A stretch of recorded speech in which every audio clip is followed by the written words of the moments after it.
కమ్మ సామాజిక వర్గానికి కలిసి ఉండాలి లేకపోతే ఎవరెవరికి మ్యాచ్ అవుతుంది అనేది ఒక అవగాహనతో మీరు ఇదంతా చేస్తున్నారు, రైట్? అసలు ప్రాసెస్ ఎట్లా ఉంటుందండి? మీ దగ్గరికి అప్రోచ్ అవ్వాలి అంటే ఏం చేయాలి? మాకు ఏపీ, తెలంగాణలో 5 బ్రాంచ్‌లు ఉన్నాయండి. మనం ఇక్కడ కూర్చుంది మీరు ఇంటర్వ్యూ చేసేది జూబ్లీ హిల్స్‌లో చంద్రబాబు గారి ఇంటి పక్కన ఆఫీసే. మాకు యాక్చువల్‌గా నా ప్రస్థానం 2016లో అమీర్పేటలో ఆఫీస్ స్టార్ట్ చేయడం జరిగింది. అందరి యొక్క కోరిక మేరకు. ఆ అమీర్పేట నుంచి అంచెలంచెలుగా ఎదిగి ఇప్పుడు 6 బ్రాంచ్‌లు అయినాయి. మా దగ్గర 25 మంది స్టాఫ్ ఉన్నారు. అందరూ ఫీమేల్ స్టాఫే. మనం దాదాపుగా వాళ్ళందరూ ఫ్యాషన్‌తో పనిచేసేవాళ్ళు ఎక్కువ. మా స్ట్రెంత్ కూడా వాళ్ళే. మాకు సాధ్యమైనంత వరకు పేరెంట్స్ కోఆపరేటివ్‌గా ఉంటారు. మేము మా దగ్గరకు వచ్చినటువంటి ప్రతి పేరెంట్‌ని మా యొక్క సొంత మనుషుల్లాగా భావించడానికి ప్రయత్నం చేస్తాం. 99% వాళ్ళకి న్యాయం చేసేటట్టుగానే ప్లాన్ చేస్తామండి. ఫస్ట్ మా దగ్గరికి వచ్చిన పేరెంట్‌కి వాళ్ళ యొక్క పేరెంట్స్ రిక్వైర్మెంట్స్ ఏంటి?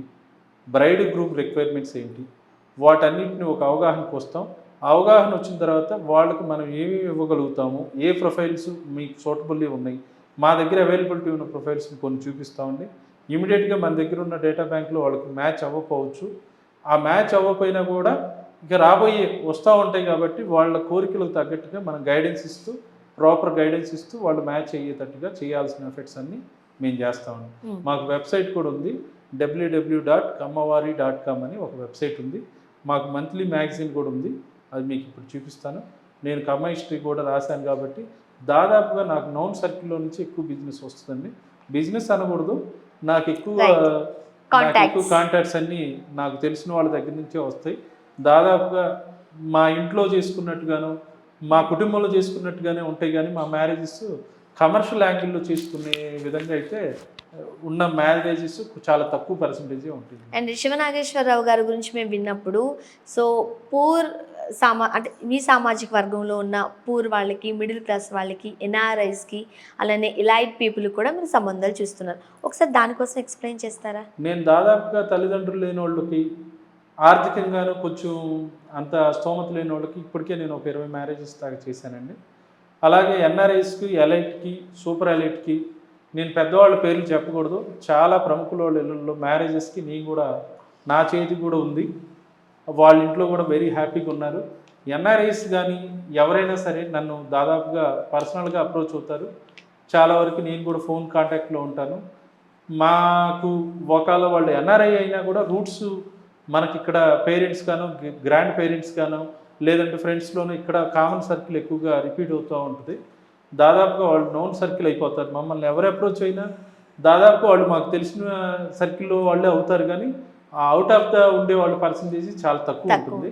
వాళ్ళందరికీ కూడా నేను రైట్ వేలోనే, రైట్ ఇన్ఫర్మేషనే దాదాపుగా మనం పెట్టుకొని వాళ్ళకి సూటబుల్ మ్యాచెస్ ఇస్తాను. అందువలన నాకు కొత్త పాత అని ఉండదు. దాదాపుగా నేను ఒక 20 సంవత్సరాలు ఈ కమ్యూనిటీలోకి సంబంధించిన అన్ని యాక్టివిటీస్లోనూ, అన్ని విషయాల్లోనే నాకు పూర్తిగా నాలెడ్జ్, పూర్తిగా ఇన్వాల్వ్మెంట్ ఉంది. కాబట్టి దాదాపుగా నేను అందరి వాళ్ళలానే కనపడతాను. కాబట్టి నేను కూడా నాకు ఒకసారి పరిచయం అయిన వాళ్ళందరితో హ్యాపీ జర్నీగానే ఉంది. ఎప్పటి వరకు ఎన్ని మ్యాచెస్ కుదిరిచ్చారు మీరు? అంటే మేము డీల్ చేసిన మ్యాచ్ క్లోజింగ్ పర్సంటేజ్ చాలా తక్కువ అవుతుందండి. ఇప్పుడు రాను రోజుల్లో చాలా వరకు మ్యారేజెస్, అరేంజ్డ్ మ్యారేజెస్లో క్లోజింగ్ పర్సంటేజ్ తగ్గిపోయింది లాస్ట్ 2-3 ఇయర్స్ నుంచి. నేను దాదాపుగా ఇప్పుడు 700 మ్యారేజెస్ దాకా తీసాం. అవి దాదాపుగా హ్యాపీగా ఉన్న పర్సంటేజే ఎక్కువ ఉంది. చాలా వరకు హ్యాపీగా ఉంది. 700 మ్యారేజెస్ పైనే చేశారు. ఓకే, సో మనం మ్యాట్రిమోనీ గురించి ఇట్లా మాట్లాడుతూ ఉన్నప్పుడు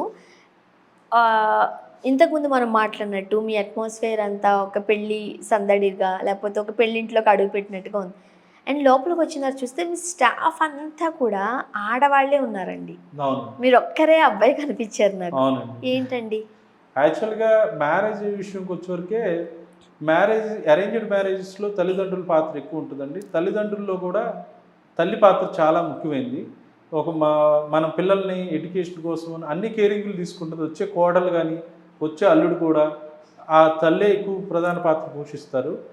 ఆ తల్లిని వాళ్ళకి కోరికలు, వాళ్ళకి ఆలోచన విధానాన్ని చాలా పేషెన్సీగా మా దగ్గర ఉన్నటువంటి స్టాఫ్, మా దగ్గర ఉన్నటువంటి ప్రతి ఒక్క ఎంప్లాయీ వాళ్ళని అర్థం చేసుకోవడానికి, వాళ్ళతో ఇంటరాక్ట్ అవ్వడానికి లేడీస్ అయితే సూటబుల్ అని వాళ్ళకి పేషెన్స్ ఎక్కువ ఉంటుందని, అట్ ద సేమ్ టైం కొంచెం ఫ్లెక్సిబిలిటీగా ఉంటుందని కూడా నేను వీళ్ళని మాట్లాడగలుగుతారు. మాట్లాడగలుగుతారు, అన్ని కన్విన్స్ చేయగలుగుతారు కాబట్టి వీళ్ళు నేను అవునా? సెలెక్ట్ చేసుకున్నానండి. రైట్. అండ్ ఇంకొకటి, మీ దగ్గర ఒక 25 మెంబర్స్ పైనే వర్క్ చేస్తున్నారు, అందరూ ఆడవాళ్లే అనేసరికి నాకు ఇంకొక డౌట్ వచ్చింది. అంటే ఈ రంగంలో కూడా ఆడవాళ్ళు బాగా రాణించగలరు, 100% ఆపర్చునిటీస్ ఎట్లా ఉంటాయి? ఇది ఎవరైనా చేసుకోవచ్చండి. ఎవరైనా ఎప్పుడైనా కొంచెం నిజాయితీ, మనం చేయాలనే Dzire, at the same time ఎక్కువగా తిరగాలి, అందరి గురించి తెలుసుకోవాలి, అవేర్నెస్ ఉండాలి, ఎవరెవరికి సూటబుల్ ప్రొఫైల్స్ పెట్టగలుగుతున్నాము, ఎవరితో అంటే మనం ట్రావెల్ చేసే ఫ్లెక్సిబిలిటీ ఉండాలి, కాల్ ఆన్సర్ చేయగలగాలి, పేషెన్సీగా మాట్లాడాలి. అలాంటి వాళ్ళందరికీ ఆపర్చునిటీ ఉంది. నా దగ్గర కొంతకాలం పనిచేయచ్చు. వాళ్ళు ఒకవేళ ఎవరైనా ఈ రంగంలోకి రావాలన్నా కూడా నా ఎక్స్పీరియన్స్ కావాల్సి వచ్చినా కూడా నేను గైడెన్స్ ఇస్తాను. ఎక్స్పీరియన్స్ ఉండాలంటే మీ దగ్గర వర్క్ చేయడానికి? ఎక్స్పీరియన్స్ అంటే హౌస్ వైఫ్లో అయినా సరిపోవచ్చండి. 10th క్లాస్ చదివి, ఇంటర్మీడియట్ చదివినా, డిగ్రీ చదివినా ముందు డిజైర్ ఉండాలి. నేను ఫ్యాషన్ అన్న ఉండాలి, నేను పెళ్లి చేయాలి, 2 కుటుంబాలు కలపాలి, ఇది ఓ పవిత్రమైన కార్యక్రమం, దీంట్లో నా పార్టిసిపేషన్ కూడా ఉంటుంది అనే డిజైర్ ఉండాలి. చేసినా చేయకపోయినా కూడా మనం చేసే ఎఫెక్ట్స్లో ప్రతి దాంట్లో మనం ఇన్వాల్వ్ అయ్యి ఉంటే కనుక డెఫినెట్గా నా దగ్గరికి ఎలిజిబిలిటీ వస్తుంది.